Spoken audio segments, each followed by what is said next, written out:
Welcome back to the Gridiron Grind with Andrew and Lance. We have made it to free agency, and week one has been nuts. There has been a lot of moving and shaking. There's been feelings hurt. There's been stuff that happened, and then people were like, nah, we don't want to do that no more. A lot of happenings. How are you doing, Lance? How are you doing after week one of free agency? Are you making it?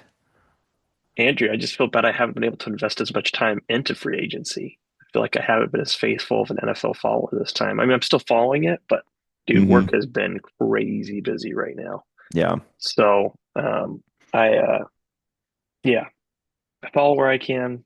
Definitely followed one particular trade particularly too close. Maybe exhibited a little bit of emotion in a group chat we have about fantasy football with some friends. Hmm. Uh, but yeah, man, is that where we want to start? Should we just go ahead and dig into that That trade? let's rip off the Band-Aid. Let's just rip it off, pour some alcohol on it, make it burn a little bit. Let's get to it. Um, so initially, I think this was Monday. I think this was first day of free agency that this happened, or well, legal tampering, um, wh- which is the funniest term ever. But Baltimore Ravens, Las Vegas Raiders, they talk and they agree on a very expensive, way too expensive trade where the Ravens were going to send the number 14 overall pick this year and their first next year for Max Crosby. Now, as a team building perspective for just this particular season, Max Crosby on the on the Ravens sounds pretty good because their edge rushers weren't the best. They needed some pass rushing help. Um, so just black and white player to team, that sounded awesome, but that was an expensive trade. I thought, hey, just send them the 14 overall, call it good. All right, that kind of makes some sense. I would still say that's a little too expensive. I'd rather get a young player at 14 who has potential to be as good or better than Crosby. But the draft, you're never sure. You're never sure if you're going to get a guy that can be that. Um, so if it was just the 14, I'd be like, okay, I probably still wouldn't have done it, but I wouldn't have batted my eye or said anything about it. But then, as we all know, about what 2 days later, something like that, they say, "Oh no, he didn't pass his physical. We can't do it. Never mind." And then, not ironically, literally like maybe an hour later, if that, they signed Trey Hendrickson to a long-term deal, 4 years, big time money. I don't think that's a coincidence. I think they were working on that behind the scenes and realized, oh man, we can get Hendrickson and not give up any draft capital. Did he pass his physical? I kind of think that's where it went, but maybe that's just my speculation. But really, really bad look for the Ravens. Raiders kind of got screwed in that, honestly, because they were planning their books for having Max Crosby not on it, signing all these expensive free agents. That all of a sudden, oh, Max Crosby's still on our books. We got to figure some things out now. I think they still can because they had plenty of cap space. So as a team, they get to keep Max Crosby with all their additions. It's not bad. They might be able to flirt with a potential playoff spot this year, depending on how good Mendoza does and the rest of the draft pieces they get.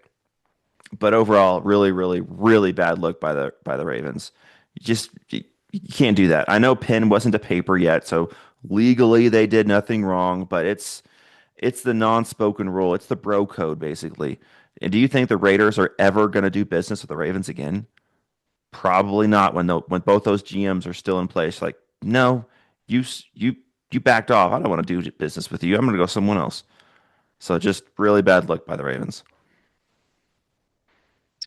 I think it's um yeah, I mean, I personally the part just I'm the most frustrated about is um they technically had like 5 days to back out of that trade because the trade, if I remember right, came in on a Friday. Then you have Saturday, then you have Sunday, even Monday, but they don't say anything until Tuesday evening. And that just to me feels too long.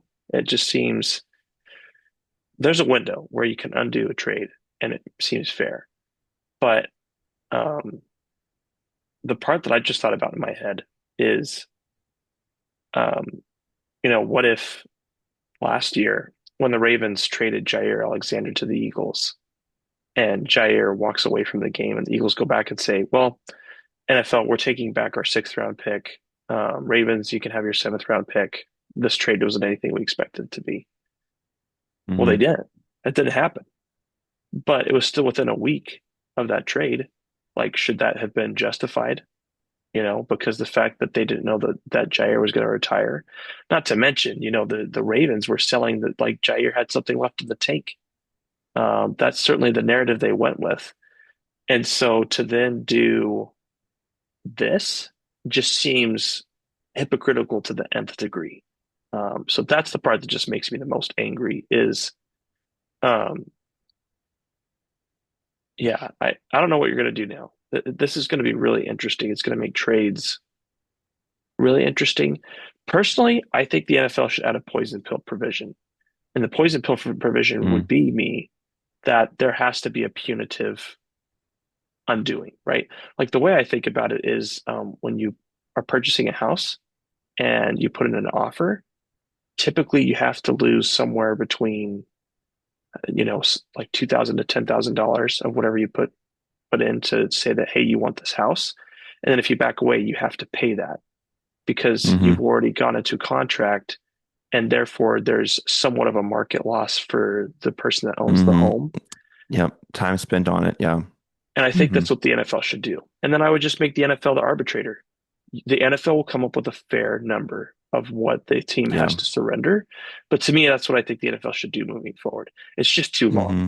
If it was within 48 hours of the trade, that is possible. I could possibly see, something coming up, but to me, it's just all so weird. Max Crosby's in the building as the same time as they're engaging with Trey Hendrickson. The Ravens are Hmm. selling this narrative that they were going to re-sign Max Crosby and Trey And Hendrickson, there's no way they could afford that. and that that's just astronomical. I don't know how they Hmm. make that work. Um, yeah, it just there's a lot of things here that don't check out, and this is where I think I get frustrated with reporters. Reporters, to me, fell at their jobs when they are a megaphone, not a researcher. And right now, I am growing more and more tired of the Adam Schefter style reporting because he does more announcing than digging. And that to me is not Mm. helpful. Anyone can be an announcer. All it requires is the right phone numbers and you to post the news. That's not, I'm not trying to say Adam Schefter job's easy. I'm just saying you could take almost anybody, plug in A or B, and they could just share the news. It's one thing to share the news. It's another thing to be Tom Pelissero and dig through the details and be able to pull out things that people don't know. It's another thing to be Mike Florio. And I'm not saying he's perfect. He definitely could be obnoxious and he could come off wrong. But there are times that he digs through details and finds things you're like, this was not known. I had no idea Hmm. about this. I think Mike Garafolo can sometimes do that.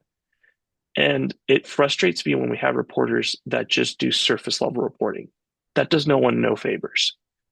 So, like, when Schefter's going on saying these narratives of Hendrickson and Crosby are, we're both going to be signed by the Ravens potentially. Like, I realize he's just saying, this is what I'm hearing, but that's not really how he's Hmm. portraying it. He's portraying it as this was the Ravens' plan all along. And it's like, Hmm. okay, obviously the Ravens are feeding you that narrative. How accurate is that narrative? Is it something you can really believe? And I think that to me just gets a little frustrating because it it diminishes what the role of a reporter should be. Reporters should push Hmm. back and say, I don't think this is accurate. Like I think about times where Nick Sirianni's given bad answers. Um, and NFL reporters in Philly will happily go after him and happily, say like this is a dumb answer. There's nothing to found that this is accurate, and we're not going to stand by it. And I just think that's the approach that all NFL reporters should have taken on the Ravens thing. So it was disappointing to see how many kind of like silver lined. I don't know how to exactly say it. Like you Hmm. can't have someone in the building and at the same time negotiate with someone else that's directly competing for the same job Hmm. and just a dead man walking strategy that I don't love. I don't love it. I don't like it. I think you're right though. I think that they didn't. If Trey Hendrickson went for a larger price and the Ravens couldn't have support or have afforded him, I hate how they flow that around because most Yeah. teams can figure out a way. It's just you have a dollar, you walk away from. Hmm. Um, so, anyways, Or I if he was just already signed, or if like someone already right, signed it before the Max yeah, Crosby trade. Yeah, yeah. if Hendrickson wasn't available, the trade goes through. I fully believe that. I just that to me is wrong. That's Hmm. wrong. And I really do think the NFL should introduce a poison pill provision. Something you Yeah. have to give up something. Maybe it's a fourth round pick, you know? Like I guess like, let me put it this way. The Eagles got compensated from the Arizona Cardinals because they admitted that they violated tampering rules with Hmm. contacting Jonathan Gannon. They had to give up a draft pick. What's different about this?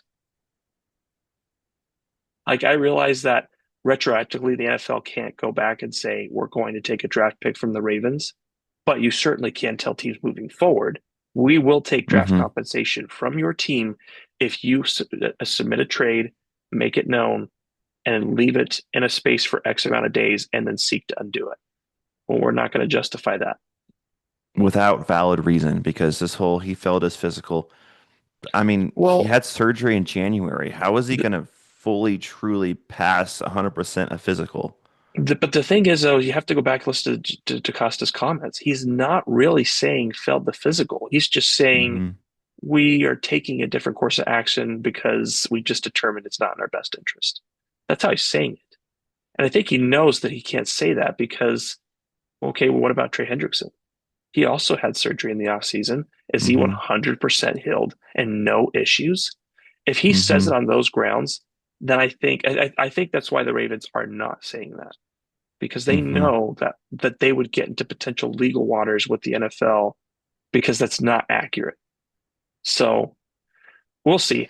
Here's my guess. I think the NFL in a year's time from now will have had some type of tampering investigation. I really do. And I think that the Ravens will fail that test. It will probably result in a fourth or fifth round pick that they will lose. That's my guess. I really think that that's a very likely outcome. I don't see what the difference is between this and the Saquon Barkley situation. I don't see what the difference between this and the Jeremy Maclin situation or the Kirk Cousins situation. It's very, very similar, where something was done that is seen as unethical and deserves look for the of the lead. That's what I think is going to happen, though. Um, Yeah, it's possible. So we'll see. I do think though that there's one thing I want to just mention. I think it's ridiculous that teams are saying right now to reporters that they will not trade with the Ravens. That is such a bunch of garbage, and they know it.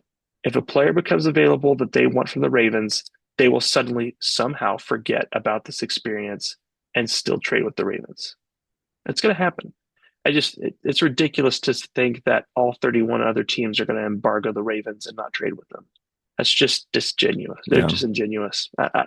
I get it. There's frustrated feelings, and there should be, but Hmm. it's not like it's going to be a permanent fix. I don't know how you feel, but I just think that's silly. Yeah, I don't think it's a full league-wide thing. At most, the Ravens and Raiders might like have a upset relationship. Like, I'm not talking to you for a little bit, but then eventually they'll be fine. Eventually they'll be, oh, you're wanting to send me so and so for a pick? Yeah, we'll go ahead and do that. I will forgive you, that kind of thing. But it might take a little bit. Like, I think it's just going to be a Ravens Raiders issue where they might not right out the gate engage in talks, but eventually they'll get over it. They won't hold this grudge for too long. Maybe for just a short amount of time, but it's not going to be a league-wide thing. That's silly. The Ravens have players, and if they're available, some team will call. Like Rashad Bateman. Someone will say, "Hey, is he available?" Something like that will happen. Yeah, I mean that's the way I look at it. But um, yeah, it's an interesting start to the Ravens' tenure, though, with this new head coach. I'm not loving Hmm. not loving this direction, man. I just this trade aside, I just I don't see the vision.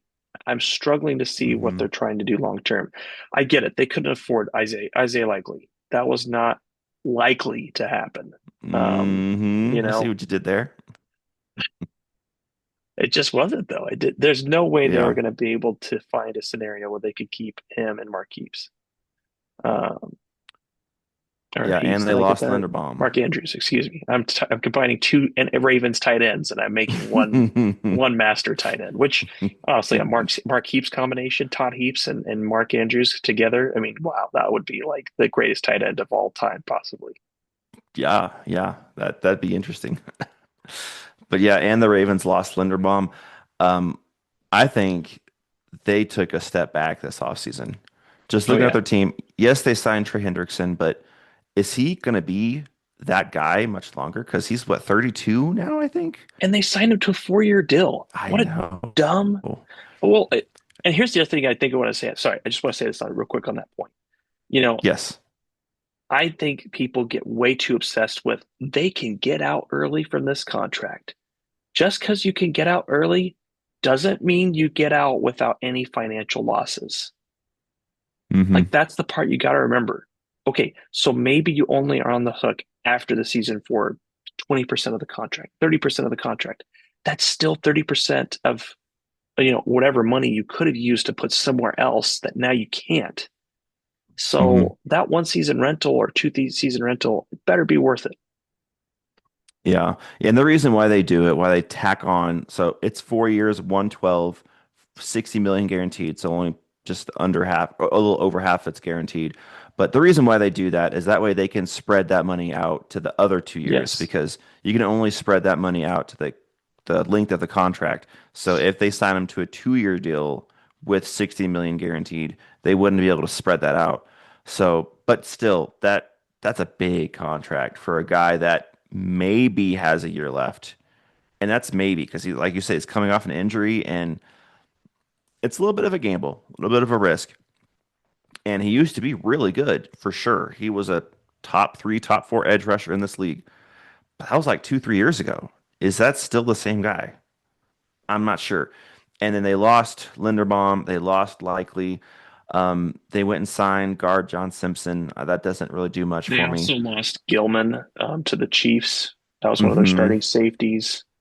Um, Yep. And they picked up Jalen Hawkins for 2 years, 10 million. That's like just a guy out there. Um, they signed tight end Durham Smythe. It's whatever. That's just a backup tight end to block a little bit.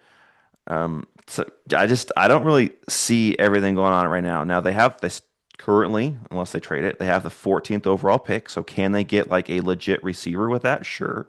Like if the Ohio State kid is sitting there, or if Jordan Tyson's sitting there, okay. Now they have a decent wide receiver duo with what they got back there, and then Bateman as their three. But I don't know. They got a little bit worse this offseason. And they got a little bit worse with how people see them too, with them backing out of this trade.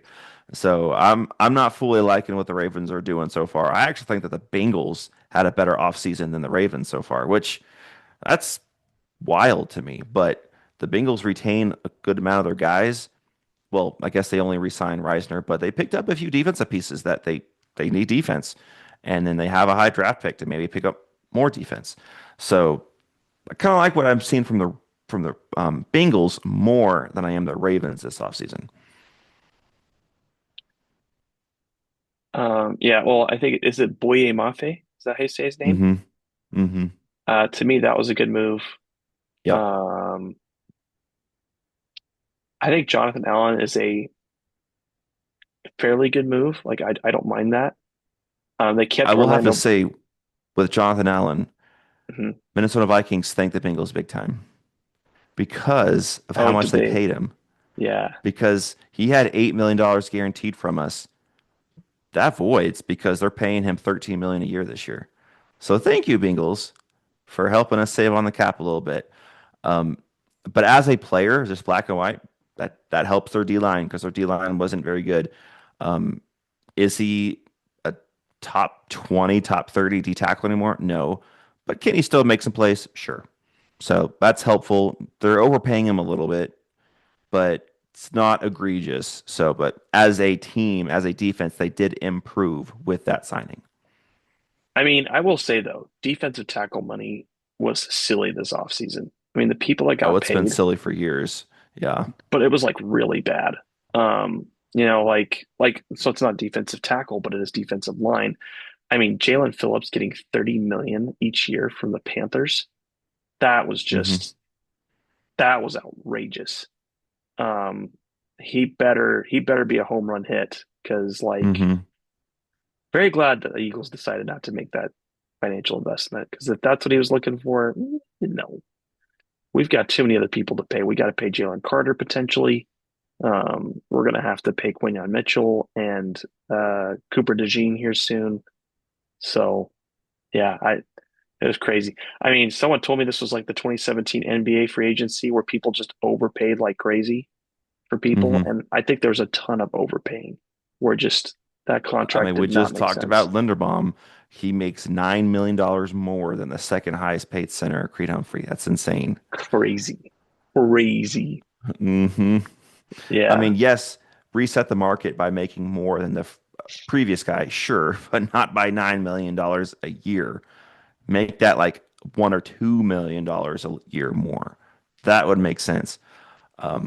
But speaking of the Panthers, I want to touch on them for a little bit because money aside, some of those moves they made, I'm thinking, huh, because they already won their division last year.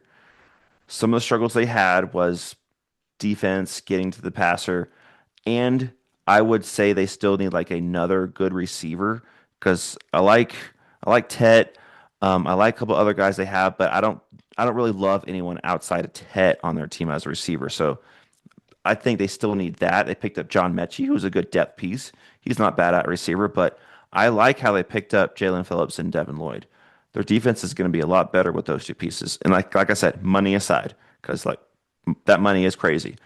But as just players on their defense is going to be pretty decent now. It was okay last year in spurts. Now it's going to be a little bit better. So I kind of like what I'm seeing from the Panthers. I don't know. They might be a kind of a sneaky team next year, depending on how they draft. And if this is a big um, if they can continue to develop Bryce Young, I don't think he's fully there yet. He's improved, sure. He's looking better, but I still would not trust him to be my starting quarterback for a team that is legit wanting to compete for a Super Bowl. He's not there yet. He needs to improve a little bit. But overall, I like what the Panthers did. I was like, okay, I can see where they're going. Was there a team that you really, really like some of the moves they made? Um, honestly, I really like the Raiders' moves. I don't know if it's going to be good enough to make them really competitive, I but low key agree. Yeah. N'Kobe Dean, I mean, that was hmm honestly not a bad. To me, I felt like that was a fairly priced contract. Like that wasn't bad. It was a little hmm bit of an overpay, perhaps, hmm but I would say right now, I believe that N'Kobe Dean's ceiling is higher than Jalen Phillips. So I like the signing. The signing. My ceiling for Jalen Phillips is a little bit wary. He just has so much of an injury history that hmm it's hard to believe that that's not going to pop up again, and then the Panthers are going to be devastated because they didn't get the full value of the contract. Has N'Kobe Dean been injured? Yeah, but his turnaround was amazing. I mean, to go from the playoffs, right, and then to hmm somehow finding a way to get back next year during midseason and to still be able to play. I mean, he was amazing. He is a missile. I will say that if you're looking for him to be your coverage linebacker, you're going to probably be a little disappointed. He gets burned every once in a while, but his Yeah. effort is relentless. He's just such an awesome player. So sad to see him hmm go. Side note on hmm that, I just want to thank N'Kobe Dean for remembering he's an Eagles at heart and not choosing the Cowboys over the Raiders when it came down to the Cowboys or Raiders. hmm Um, thanks for being a real one. Quay Walker, I think, is another great signing by the Pack or by hmm the Raiders. Um, I don't know what to think of the Jalen Naylor signing. That was definitely a swing for the fences type move. where you could see potential, you could see where it's Yeah. going. I think he was the best receiver available. This wasn't a great free agency receiver class. No, no, And now with them still have, I mean, they probably did that with the thought that they're getting that 14th pick and we can use that on a stud receiver. And Jalen Nailor can be our two. Jalen Nailor is a two. Okay, I can see that. But right now he'd be their one, and I don't think he's a one. no, So they need someone to supplant him. If they get that, then this move, okay, I can see it. They overpaid him a little bit, but it wasn't egregious. It was like 12 million a no. year. It, It it was wasn't like fine. the Christian Kirk overpay. The Christian Kirk overpay Yeah. was like, whoa, that's a lot of money by the Jacksonville Yeah. Jaguars for someone that's Hmm. relatively unproven. Um, yeah, I do agree with you. One other team I did want to point out real quick. They didn't make a ton of moves, but the Kansas City Chiefs. I love the Kenneth Walker signing. Mm-hmm. Was it a big payday? It was. But here's the thing. I don't think there's anyone available in the wide receiver market that was going to make a big difference for the Sure. Chiefs. Sure. Yeah. Um, they could still potentially get Dallas Goedert. The Eagles Hmm. negotiated to extend out because The Dallas window. got, yeah, it was kind of like Kirk Cousins, right? Where like if you don't Yeah. re-sign this offseason, there's going to be dead money you're going to eat. Yep. Um, and so that's definitely something to think about. But I still think, to me, if I'm the Chiefs, I'm thinking about it because, get him in on a 1 year deal and then Hmm. you can extend him um, when Travis Kelce walks away. I don't think Travis Kelce's got much longer left in him. So, This has got to be his last year because, I mean, last year he wasn't all that great, and now he's a year older. And it's funny because he was saying something like, um, Taylor Swift convinced him to play again. I was yeah, like, come on, don't be saying that. That's crazy. he's clearly just trying to create clickbait stuff to help with his New Heights Hmm. podcast, I'm sure. So, yeah. Hmm. Um, but the thing I was going to say on the Kenneth Walker move is, honest to goodness, Andrew, what is the difference between that move of getting Kenneth Walker and the Eagles getting Saquon Barkley? Yeah, I can see the similarities. I think the upside is there. I To Hmm. me, I think it's it's nothing against Isaiah Pacheco, but Pacheco has never been a Yeah. Yeah, game he changer. had a he had a good first year, like out of nowhere. No one knew this kid. Like, hey, this kid's pretty good. But after that, he was just kind of average, which the whole him going to the Lions thing, um, the player himself, like kind of replacing Dave Montgomery, that's a downgrade. And I think that's a fairly big downgrade. But what I will say for the Lions is they're paying him pennies. It's like a very low contract. I was like, wow, okay, that I get. Paying, but I think it's like $1 or $2 million. It's something stupid low. I was like, wow, that's a good deal for Pacheco then. But as a player himself, yeah, he just wasn't it. He was a very like aggressive runner. He was fun to watch, but he didn't really do a whole lot on the field as far as production goes. And yeah, changing to Kenneth Walker over that is just crazy good. I've been thinking the whole time that with their ninth overall pick, they were going to get Jeremiah Love, which that would have made a ton of sense to the world. Now they don't need to because they have Kenneth Walker. Is Jeremiah Love better than Kenneth Walker? He's a better pass catcher, but Kenneth Walker is such a good runner, such a good runner, and he's a sure thing. You don't know if Jeremiah Love is going to do it in this league. Definitely expect it with a high percentage chance, but you don't know.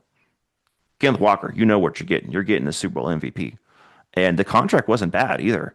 It wasn't No, just like outpaying him by a lot. It was like, that's a decent deal. I can see that deal. I honestly thought he could get closer to like a 17 million, 18 million a year annual Hmm. average because he's like, I'm an MVP.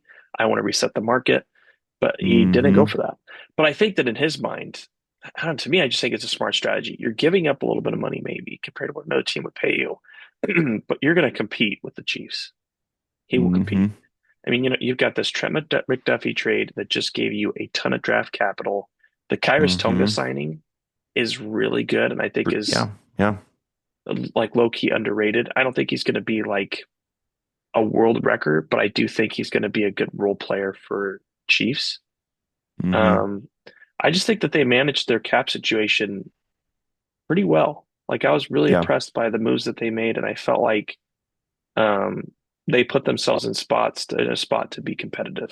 Um, so anyway, we'll see what that means. But you heard it from me first, Andrew. I expect this to be the Saquon Barkley 2.0 effect signing.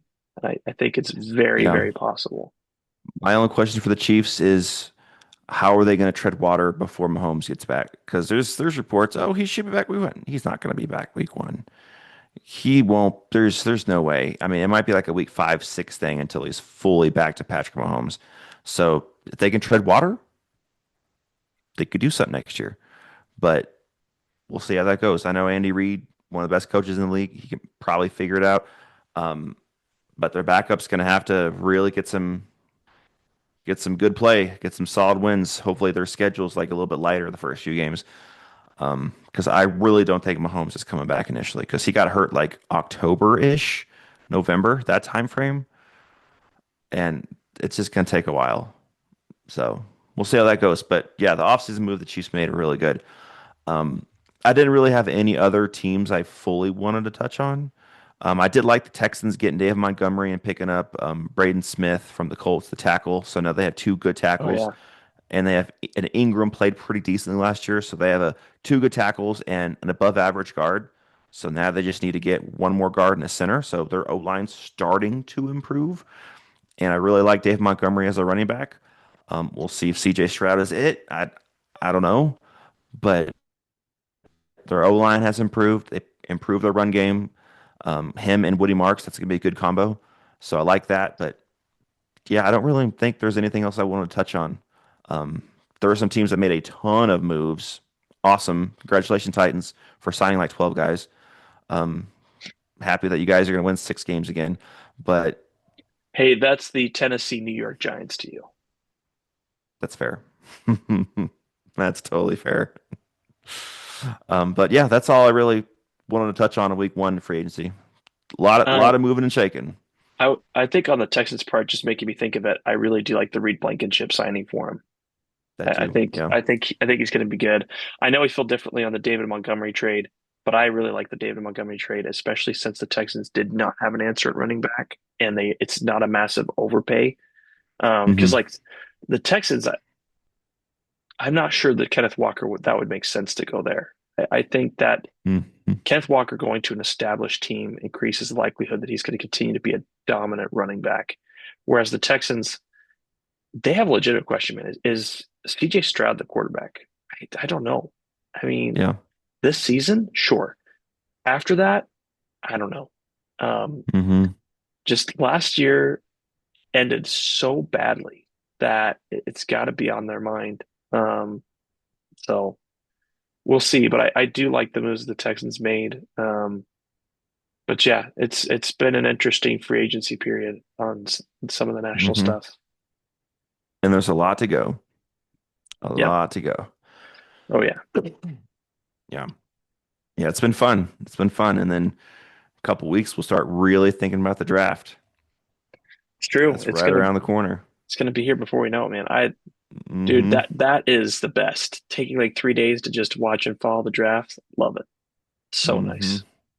Hmm. I mean, the Commanders just picked up Rashad White. Are they going to pass up on Jeremiah Love too? I don't know, because now they have like four backs on their team. Jeremiah Love's much better than anyone they currently have, but now they have a lot of players in that room. So I don't know. Are they going to want to go that route? Or is Jeremiah Love going to fall a little bit and maybe Mm, Minnesota trades up? Who knows? Who knows? I gotta think about that. I mean, I do think that they like Chuba Hubbard. That's the one that's the hard part to me is I do get the sense that they are a little higher on him than the league is. Hmm. Um, the one I think you can just throw out is Jonathan Brooks. That is just like I think at this point he's a known quantity of he's just underachieved. He's Well, not going he's to been have the hurt. He's been just hurt all the time. He tore one ACL, then he tore the other, and just like, man, Yeah. can't catch a break, dude. Yep. Speaking of on the running backs front, what on earth are the Saints doing? Yeah. They restructure Alvin Kamara's contract only to bring in someone else that's even more expensive right now. I just horrible draft man or cap management. If I'm Kellen Hmm. Moore, I am like pulling my hair out because it's like this does not help me. This does not help me take my team to the next Hmm. level. I no idea what they're doing. I mean, ETN is for sure an upgrade over Kamara because Kamara's just he's old. He's got very little left in the tank. Yeah. But uh I don't know, man. That we'll see. I do think that they're high on Devon that they got from the Broncos last year. I think they expect him to take a step up, and it's possible. It could happen. He only had 293 yards last year. It's not a lot. Like that's Hmm. Rashad Bateman-esque stats. And Hmm. uh I don't know. And actually I would say definitely not even Rashad Bateman comparison because Rashad Bateman's typically better at touchdowns. He only got 2 touchdowns. So we'll see, man. Yep.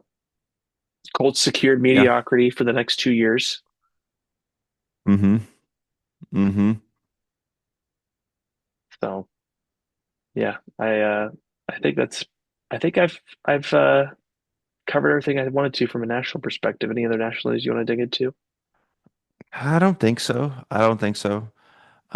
Excited to talk about our teams in our next episode though, because there's some stuff to touch on. Something happened I last night. can't I can't wait to hear about your cope session, Andrew. Or do you mean my vent session? Cope and vent probably. It's going to be a little bit of both. It's like one side of the mouth will be coping and the other side of the mouth will be venting. That's my guess. Don't think it's gonna be that way.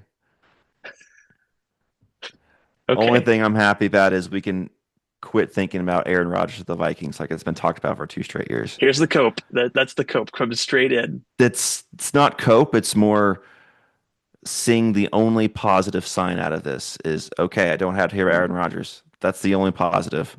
It's not coping. It's finding the glimpse of positivity in this whole situation. Yeah.